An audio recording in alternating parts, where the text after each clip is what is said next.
ఎంతమంది వైసీపీ గుండా ఎమ్మెల్యే కొడుకులు వస్తారో ఛాలెంజ్ చేస్తున్నాను. కొడకల్లారా రండి,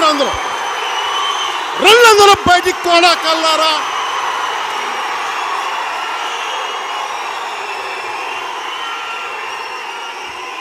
తోలు తీస్తాను ఒక్కొక్క నా కొడుకు ఎక్కువ మాట్లాడితే.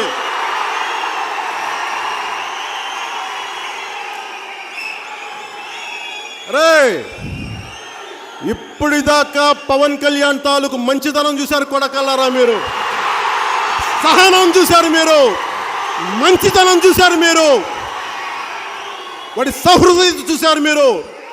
ఇప్పుడు పోలీసులే చెప్పారు కదా బాబు, గౌతమ్ సావంగ్ గారు ఏం చెప్పారు, డీజీపీ గారు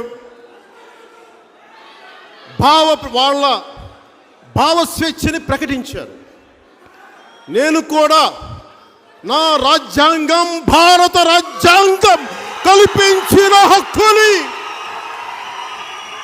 భావ ప్రకటనని ఈ విధంగా నేను కూడా స్వేచ్ఛగా ప్రకటిస్తున్నాను.